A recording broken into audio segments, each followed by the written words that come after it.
बात करिए नामकरण ने जेने આપણે કહીશું નોમેનક્લેચર બરાબર છે। હવે નોમેનક્લેચર જે છે કોઈ પણ સજીવ તમને મળી આવે છે તમે એનું નામ ડાયરેક્ટલી ના આપી શકો બરાબર છે। ચોક્કસ નિયમોને આધારે જે તે સજીવને નામ આપવામાં આવે છે એટલે નામકરણની વ્યાખ્યા લખવી હોય તો લખી શકાય ચોક્કસ નિયમને અનુસરીને સજીવને નામ આપવાની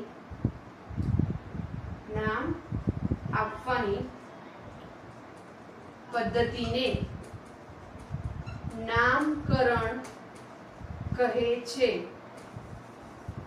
બરાબર છે। ચોક્કસ નિયમ જે છે એને અનુસરીને સજીવને નામ આપવાની પદ્ધતિને નામકરણ કહે છે।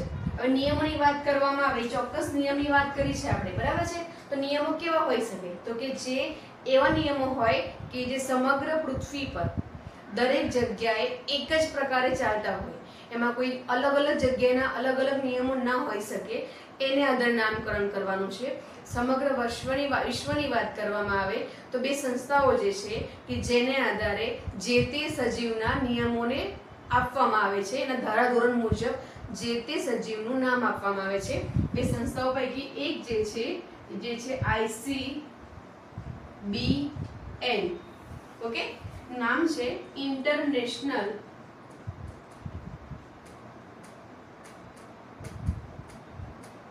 કોડ ફોર બોટાનિકલ નોમેનક્લેચર બરાબર છે। અહીંયા I for international, C for code, B for botanical, N for nomenclature. આ એક સંસ્થા જે છે બોટાનિકલ છે એટલે કે જે તે વનસ્પતિનું જો નામ આપવું હોય તો આના રૂલ્સ રેગ્યુલેશનને આપણે ફોલો કરવો પડે ખ્યાલ આવ્યો। એ જ પ્રમાણે પ્રાણીઓના જો નામકરણ કરવું હોય એની માટેની બી એક સંસ્થા છે જેનું નામ છે ICZN એના જૂથ નામ છે ઇન્ટરનેશનલ કોડ ફોર ઝૂઓલોજીકલ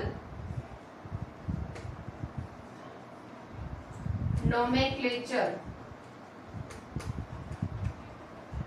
અહીંયા જોઈએ આપણે તો કે I for international, C for code, Z for zoological, N for nomenclature કે ICZN તમને એક્ઝામમાં પૂછાય ICBN નું ફૂલ ફોર્મ ICZN નું ફૂલ ફોર્મ। આ બંને સંસ્થાઓ જે છે ઉપરની સંસ્થા જે છે ICBN કે જે માત્ર વનસ્પતિઓના નામકરણના નિયમોને બહાર પાડે છે એના ધોરણ મુજબ જ નિયમોનો આધારે જે તે વનસ્પતિનું નામકરણ કરી શકાય।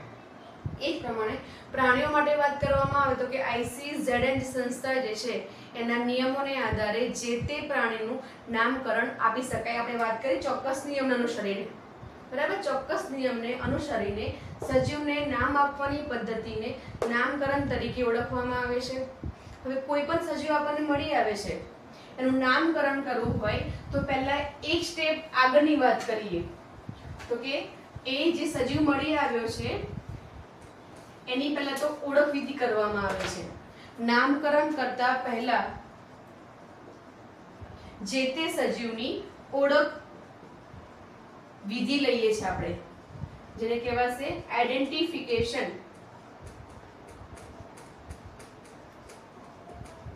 બરાબર। જે તે સજીવ મળ્યો છે આપણને એ પ્રાણી છે કે વનસ્પતિ છે ઓકે એને આપણે ઓળખી શકીએ છીએ તેને આધારે આપણે એનું નામકરણ કરીશું। ઓળખ વિધિ લઈને કહી શકાય કે અમુક ચોક્કસ લક્ષણોને આધારે અમુક ચોક્કસ લક્ષણને જે તે સજીવની ઓળખ વિધિ કહેવાશે બરાબર છે। અમુક ચોક્કસ લક્ષણને જે તે સજીવની ઓળખ વિધિ તરીકે ઓળખવામાં આવે છે। એકવાર ઓળખ વિધિ થયા બાદ જે તે સજીવનું નામકરણ આપવામાં આવે છે। હવે સૌપ્રથમની વાત કરવામાં આવે તો કે એક સાયન્ટિસ્ટ હતા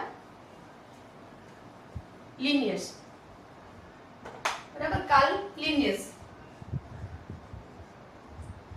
એમને સૌપ્રથમ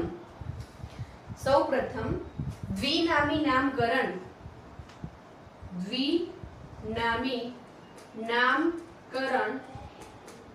પદ્ધતિ વિકસાવી. સૌપ્રથમ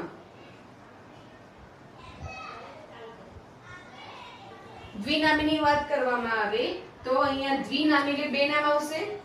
એમાં આવશે એક પ્રજાતિનું નામ, બરાબર, અને એક જાતિનું નામ. જે તે સજીવ મળે છે એનું પ્રજાતિનું નામ અને જાતિનું નામને આધારે દ્વિનામી નામકરણ પદ્ધતિ સૌપ્રથમ લિનિયસ દ્વારા આપવામાં આવી હતી. એક ઉદાહરણ લઈ લઈશું આપણે. મેન્જીફેરા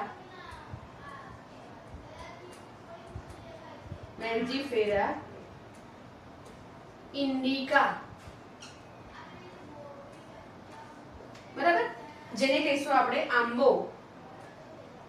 જે આંબો છે એનું નામ જે છે મેન્જીફેરા ઇન્ડિકા. અહીંયા જે મેન્જીફેરા જે છે એ થઈ આપણી પ્રજાતિ, બરાબર. ઇન્ડિકા જે છે એને કહીશું આપણે એની જાતિ. ખ્યાલ આવ્યો? આને કહેવાશે દ્વિનામી નામકરણ પદ્ધતિ. બીજું ઉદાહરણ લઈ લઈશું આપણે. હોમો સેપિયન્સ, બરાબર. હોમો જે છે, જે આગળ જે હોય એને કહીશું પ્રજાતિ, પાછળ જે હશે એને કહીશું આપણે જાતિ. ટૂંકમાં અહીંયા જાતિ અને પ્રજાતિ દ્વારા જે નામકરણ થાય છે એને કહીશું આપણે દ્વિનામી નામકરણ પદ્ધતિ. તે સૌપ્રથમ કાર્લ લિનિયસ દ્વારા આપવામાં આવી હતી. હવે આ જે નામકરણની પદ્ધતિ છે એના અમુક ચોક્કસ નિયમો છે. આ નિયમોને આધારે જે તે સજીવનું નામકરણ કરવામાં આવે છે. આ નિયમો જે છે એને ચોકસાઈપૂર્વક પાડવામાં આવે છે, પછી જે તે સજીવનું નામકરણ કરવામાં આવે છે. હવે જોઈશું આપણે નામકરણના સાર્વત્રિક નિયમ. નામકરણના સાર્વત્રિક નિયમો. તમને પૂછાય, આઈએમપી છે, 2 માર્ક્સમાં પૂછાય. કુલ 4 નિયમ છે, દરેક નિયમનો 0.5 માર્ક્સ. ઓકે, પહેલો નિયમ જોઈ લઈએ તો કે જે તે નામકરણ પદ્ધતિ જે છે, જે નામકરણ મેળવવામાં આવે છે,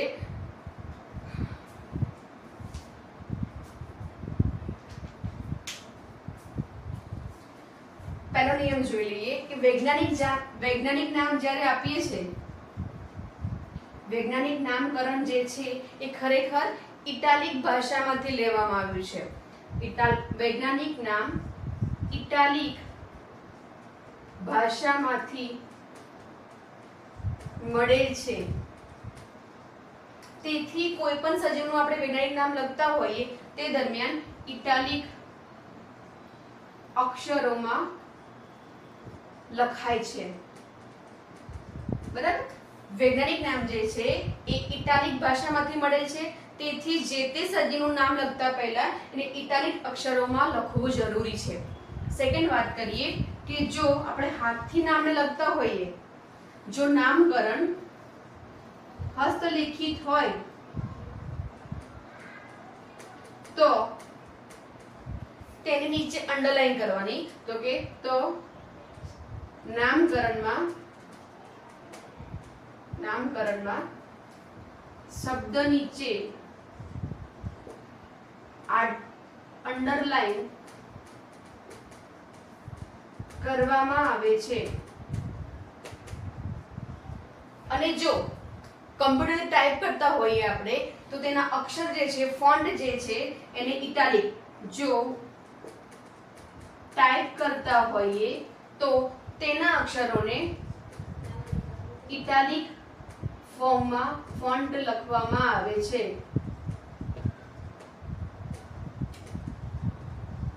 મેં આગળ લખ્યું હતું કે ભાઈ હસ્તલિખિત છે, મેં લખ્યું હમણાં કે ભાઈ મેન્જીફેરા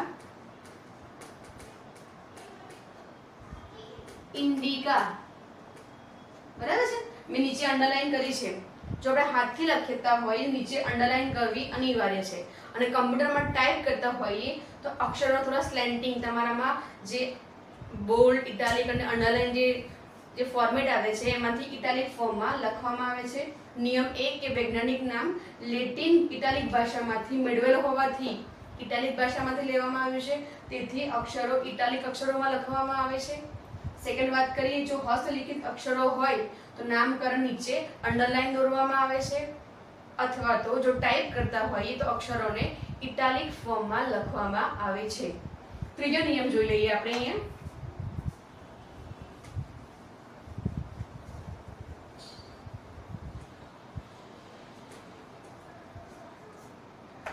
ત્રીજા નંબરની વાત કરીએ કે કોઈ પણ સજીવનું નામકરણ કરતા હોય તો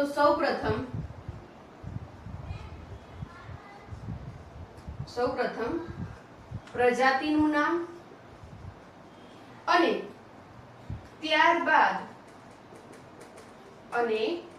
ત્યારબાદ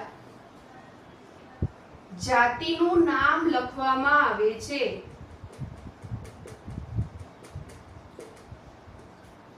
કેટલાક કિસ્સામાં એવું હોય છે કે કોઈ વૈજ્ઞાનિકે જે તે સજીવની શોધ કરી છે તેનું નામ, જો કોઈ વૈજ્ઞાનિકે શોધ કરેલ હોય તો વૈજ્ઞાનિકનું નામ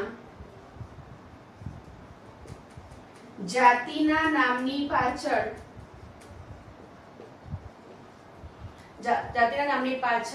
લખવામાં આવે છે અને જે તે વૈજ્ઞાનિકનું નામ જે છે એનો પહેલો અક્ષર મોટી લિપિમાં લખાય છે. બરાબર છે. અહીંયા જોઈ તો કે સૌપ્રથમ પ્રજાતિનું નામ લખવામાં આવશે, ત્યારબાદ જાતિનું નામ લખવામાં આવશે અને જો વૈજ્ઞાનિકે શોધ કરી હોય તો એનું નામ જે છે એનો પહેલો અક્ષર જે છે કેપિટલમાં લખવામાં આવશે. જોઈ લઈએ આપણે અહીંયા આગળ ફરી લઈ લઈશું આંબો. અહીંયા લઈએ છે મકાઈ. બરાબર છે. આ મકાઈ છે એનું નામ છે ઝિયા મેઝ એલ. બરાબર છે. અહીંયા શું છે, આ ઝિયા જે છે શું કહેવાશે આપણું પ્રજાતિ અને મેઝ શું કહેવાશે જાતિ અને એલ જે છે એલ ફોર લિનિયસ. લિનિયસે તેનો શોધ કરી હતી તેથી એનો એલ લખવામાં આવે છે. ખ્યાલ આવ્યો? ઝિયા પ્રજાતિ છે, મેઝ એ જાતિ છે અને લિનિયસ શોધ કરી છે માટે. બીજું ઉદાહરણ લઈ લઈએ, મેન્જીફેરા ઇન્ડિકા, જેમાં મેન્જીફેરા જે છે એને આપણે કહીશું પ્રજાતિ, પછી લખીશું જાતિ. બીજું લઈ લઈએ હોમો સેપિયન્સ,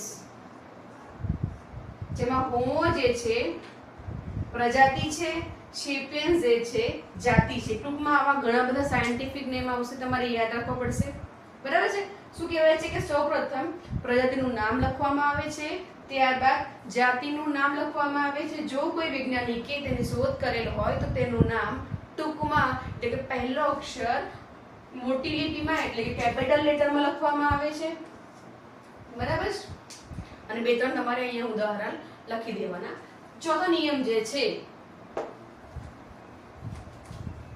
એમાં આવશે પ્રજાતિનું નામ હંમેશા, પ્રજાતિ જે છે કે જે આપણે આગળ લખીએ છીએ, પ્રજાતિનો પ્રથમ અક્ષર મોટી લિપિમાં એટલે કે કેપિટલ લેટર, બરાબર, અને બાકીના બધા અક્ષરો નાની લિપિમાં લખાય છે એટલે કે સ્મોલ લેટર. આપણે આગળ જોયું કે ભાઈ મેન્જીફેરા, મેં એમ શું લખ્યો છે અહીંયા આગળ મોટી લિપિમાં છે, મેન્જીફેરા ઇન્ડિકા. ઓકે, બાકીના અક્ષરો કેવા છે નાની લિપિમાં છે. ટૂંકમાં ચાર નિયમો છે સૌથી પહેલા પેલું જે વૈજ્ઞાનિક નામ જે છે ઇટાલિક ભાષામાંથી ઉતરી આવ્યું છે, એટલે એને હંમેશા ઇટાલિક ફોર્મમાં લખવામાં આવે છે. નંબર બીજું, જો આપણે નામ હસ્તલિખિત હોય નીચે અંડરલાઈન કરવાની અને ટાઈપ કરતા હોય તો એને ઇટાલિક ફોન્ટ્સ રાખવાના છે. નંબર 3, નામકરણ કરતા પહેલા એનું પ્રથમ પ્રજાતિનું નામ, ત્યારબાદ જાતિનું નામ લખવામાં આવે છે, અને જો જે તે સાયન્ટિસ્ટે શોધ કરી હોય એનું નામ ટૂંકમાં છેલ્લે મોટી લિપિમાં લખવામાં આવે છે. ચોથો નિયમ જે છે કે પ્રજાતિનો પ્રથમ અક્ષર મોટી લિપિમાં, જાતિનો બાકીના અક્ષરો કેવા લખવામાં આવે છે? નાની લિપિમાં લખવામાં આવે છે. આ થયા નામકરણના સાર્વત્રિક નિયમો.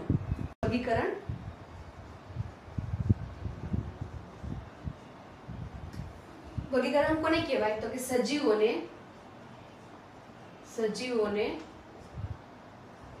અર્થકારક જૂથમાં વહેંચણી કરવાની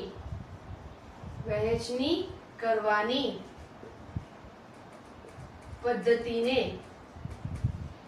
વર્ગીકરણ કહે છે. અહીં શું કીધું છે? વર્ગીકરણ કોને કહેવાય? તો કે સજીવોને અર્થકારક જૂથમાં વહેંચણી કરવાની પદ્ધતિને વર્ગીકરણ કહે છે. બરાબર છે? હવે સમજો, આ સજીવોની વાત થઈ. આપણે બીજું રેન્ડમલી વાત લઈ લઈએ કે ભાઈ તમારી પાસે તમને કંઈક એક બકેટની અંદર અથવા એક બોક્સની અંદર કંઈક વસ્તુ આપવામાં આવે છે. સમજો એમાં તમારા સ્કૂલનો યુનિફોર્મ છે, ઓકે, તમારી બુક્સ છે, તમારા પેન છે, પેન્સિલ છે, તમારું મેકઅપની કિટ છે. ટૂંકમાં આ બધી વસ્તુ તમને મિક્સ કરીને આપવામાં આવે છે. હા ને? પછી તમને એવું કહેવામાં આવે કે ભાઈ એ લોકોને યોગ્ય જૂથ બનાવો, ઓકે, એમની વહેંચણી કરો. તમે શું કરશો? સૌથી પહેલા બુક્સ જે છે એમનું એક જૂથ બનાવશો. યસ. સેકન્ડમાં શું આવશે? તમારું સ્ટેશનરી જે છે, બધી પેન્સિલ, પેન ને બધું છે એમનું એક જૂથ બનાવશો. તમારા યુનિફોર્મ છે એનું એક જૂથ બનાવશો. તમારું મેકઅપ કિટ છે એનું એક જૂથ બનાવશો. તમને ખબર પડે છે કે ભાઈ મેકઅપ કિટ આમાં જ મુકાય, કોઈ મિશ્ર અવસ્થામાં કરશે નહીં. ટૂંકમાં તમે જે જૂથ બનાવ્યા, અર્થકારક જૂથ બનાવ્યા, કઈક લક્ષણોને આધારે જૂથ બનાવ્યા, એ તમે જૂથ બનાવ્યા એ જ પ્રમાણે સજીવોને પણ તેમના અર્થકારક જે તે લક્ષણને આધારે અર્થકારક જૂથમાં વહેંચણી કરવાની પદ્ધતિને વર્ગીકરણ તરીકે ઓળખવામાં આવે છે. અને વર્ગીકરણનો જે અભ્યાસ કરવામાં આવે છે, વર્ગીકરણના અભ્યાસ જે કરવામાં આવે છે એને કહેવાશે વર્ગીકરણ વિદ્યા, જેને ઇંગ્લિશમાં કહીશું આપણે ટેક્સોનોમી. આને કહીશું આપણે ક્લાસિફિકેશન.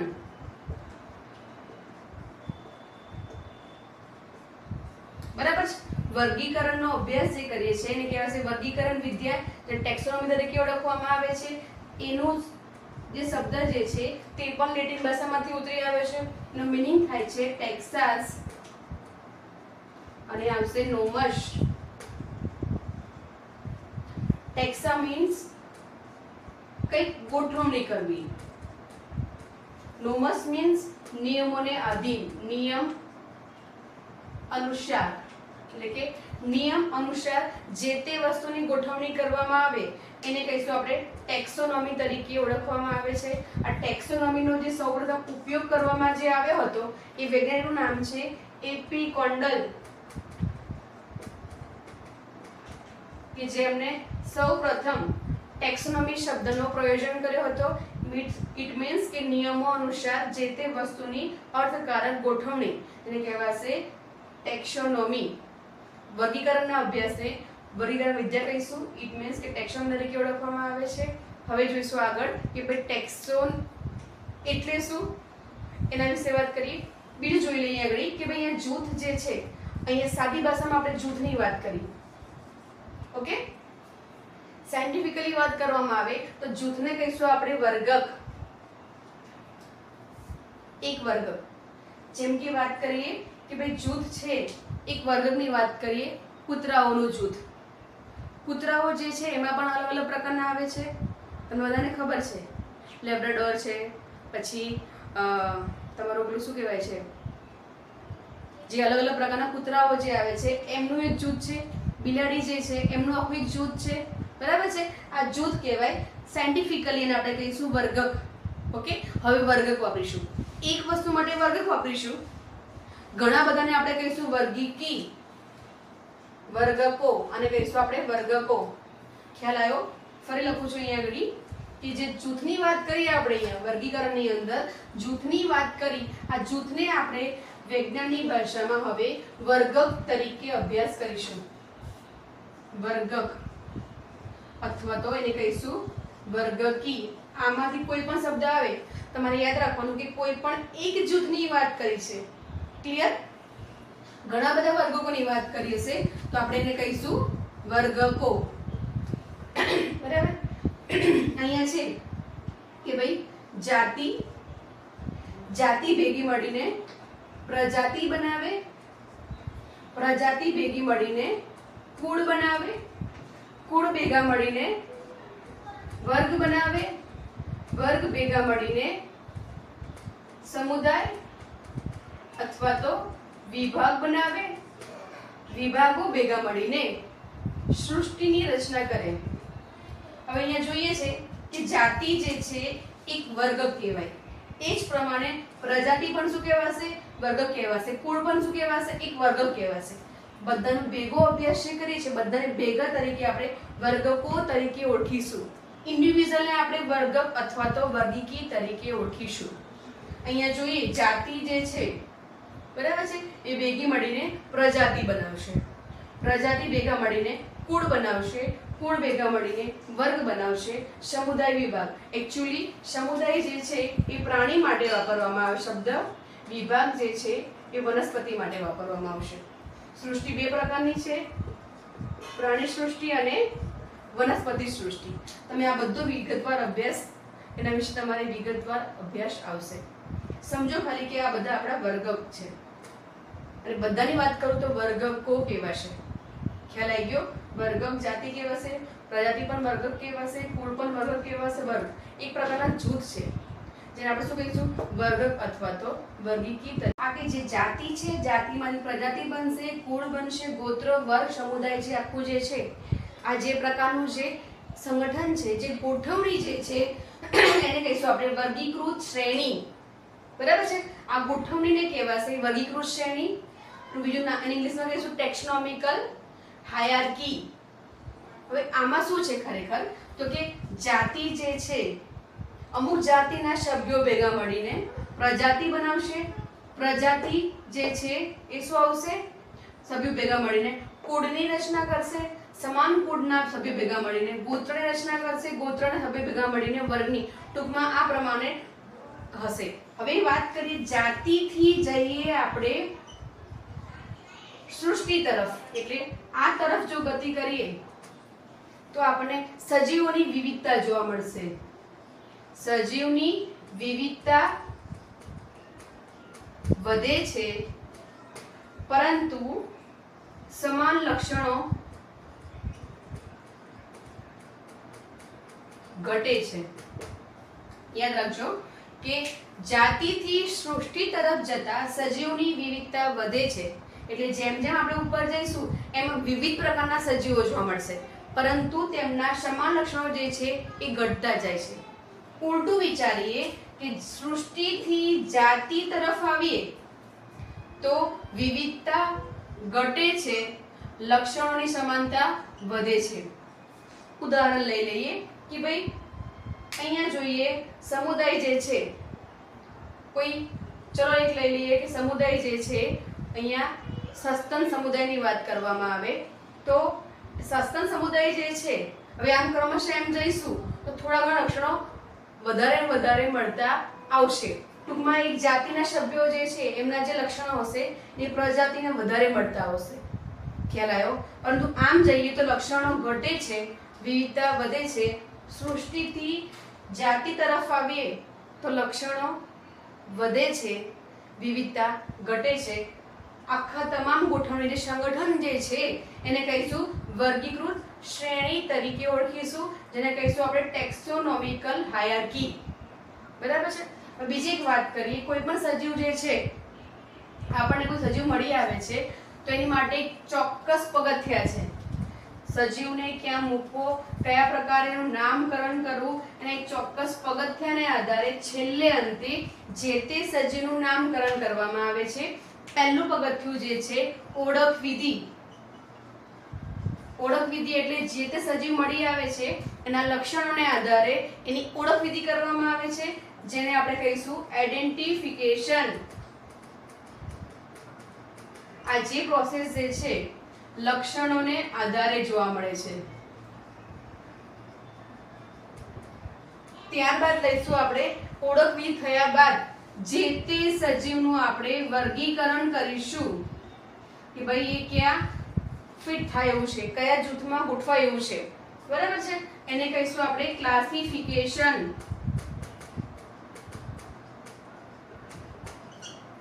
થર્ડ સ્ટેપ જે આવશે આ પગલા થયા. પહેલો સ્ટેપ, સેકન્ડ, થર્ડ આવશે નામકરણ. મેં કીધું કે ચોક્કસ નિયમોને આધીન જે તે સજીવનું આપણે હવે શું કરીશું? નામકરણ કરીશું, જેને આપણે કહીશું નોમેનક્લેચર. આમ જે તે સજીવનું અંતે નામકરણ ચોક્કસ પગથિયામાંથી પસાર થયા બાદ નામકરણ કરવામાં આવે. સિસ્ટમેટિક્સ. આ સિસ્ટમેટિક નો મતલબ થાય છે પદ્ધતિસરનું વિજ્ઞાન. પદ્ધતિસરનું વિજ્ઞાન. બરાબર છે? હવે જે આ શાખા જે છે, સિસ્ટમિક વર્ડ જે છે એ લેટિન ભાષામાંથી ઉતરી આવ્યો છે, જેનો મતલબ થાય છે સિસ્ટેમા. ઇટ મીન્સ પદ્ધતિસરની ગોઠવણી. પદ્ધતિસરની ગોઠવણી. બરાબર? સિસ્ટમેટિક ને કહીશું પદ્ધતિસરનું વિજ્ઞાન તરીકે ઓળખવામાં આવે છે. શબ્દ લેટિન ભાષામાંથી ઉતરી આવ્યો છે, જેને કહીશું સિસ્ટેમા, જેનો મતલબ છે પદ્ધતિસરની ગોઠવણી. સૌપ્રથમ જે છે લિનિયસ દ્વારા આ સિસ્ટમિક શબ્દનો પ્રયોજન કરવામાં આવ્યું હતું, કે જેને સિસ્ટમિક શબ્દનું પ્રયોજન કર્યું હતું. એમના મત અનુસાર એમનું એવું કહેવું હતું કે સિસ્ટમેટિક જે છે એ ખરેખર બે શાખાઓનું સંયોજન છે. એક તો આવશે ટેક્સોનોમી, કે જેને આપણે કહીએ છીએ વર્ગીકરણ વિદ્યા. સેકન્ડ આવશે ફાઇલોજેની. એનો મતલબ કે અહીં લખું છું અહીંયા વર્ગીકરણ વિદ્યા. આને કહીશું આપણે ઉત્ક્રાંતિ નો અભ્યાસ. બરાબર છે? અહીં ટેક્સોનોમી અને ફાઇલોજેની. અહીંયા આવશે કે ટેક્સોનોમી નો મતલબ આવશે વર્ગીકરણ વિદ્યા, કે જે આગળ આપણે શીખી ગયા છે. ઉત્ક્રાંતિનો અભ્યાસ, કે ભાઈ કોઈ પણ સજીવ જે છે એનામાં જે ઉત્ક્રાંતિ આવે છે, કે આપણને ખબર છે ઘણા લાખો વર્ષો પહેલા ડાયનોસોરની હાજરી હતી. ક્રમશઃ તેઓ નાશ પામ્યા અને નવા નવા સજીવો અસ્તિત્વમાં આવ્યા. છેલ્લે મનુષ્યનું અસ્તિત્વ આવ્યું. ટૂંકમાં આમ જે સજીવ સૃષ્ટિમાં જે ઉત્ક્રાંતિ જે આવે છે એનો અભ્યાસ જે છે એને કહીશું ફાઇલોજેની. આ ફાઇલોજેની અને ટેક્સોનોમીને સંયુક્ત રીતે આપણે સિસ્ટમેટિક તરીકે ઓળખી શકીશું. જે તે સજીવો કઈ રીતે ઉદ્ભવ્યા, ક્યારે ઉદ્ભવ્યા, કેમ નાશ પામ્યા, કેમ એનો ઉદ્ભવ થયો, એ બધો અભ્યાસ એ ફાઇલોજેની શાખામાં કરવામાં આવે છે. આ બંને સંયુક્ત રીતે કહેવાશે સિસ્ટમેટિક તરીકે ઓળખવામાં આવે છે, જેની સૌપ્રથમ શોધ લિનિયસ દ્વારા કરવામાં આવી હતી. લિનિયસે તેના બે બુકનું આપી. એ બે બુક જે છાપી હતી સિસ્ટમેટિકના અભ્યાસ માટે, લિનિયસ દ્વારા બે બુકની શોધ કરવામાં આવી. એક બુક જે છે સિસ્ટેમા નેચર, બીજી બુક છે સ્પીસીસ પ્લાન્ટેરમ. બરાબર? આ બે બુક જે છે લિનિયસ દ્વારા સિસ્ટમેટિકના અભ્યાસ માટે આપવામાં આવી હતી. બુક્સ છે, તમને પૂછાય એમસીક્યુમાં કઈ બે બુક્સ, તો કે સિસ્ટેમા નેચર અને સ્પીસીસ પ્લાન્ટેરમ નામની બે બુકની શોધ લિનિયસ દ્વારા કરવામાં આવી હતી, જેમાં સિસ્ટમેટિકનો અભ્યાસ દર્શાવવામાં આવ્યો છે. સિસ્ટમેટિક એટલે કે ટેક્સોનોમી અને ફાયલોજેનીનું સંગઠન દર્શાવવામાં આવ્યું છે. ટૂંકમાં અહીંયા જે છે, જે પણ આપણે અભ્યાસ કર્યો એનો વધારે ને વધારે અભ્યાસ કરતા રહેજો અને મોડેલ કરતા રહેજો, તો જ તમને આમાં સમજવામાં સરળ પડશે.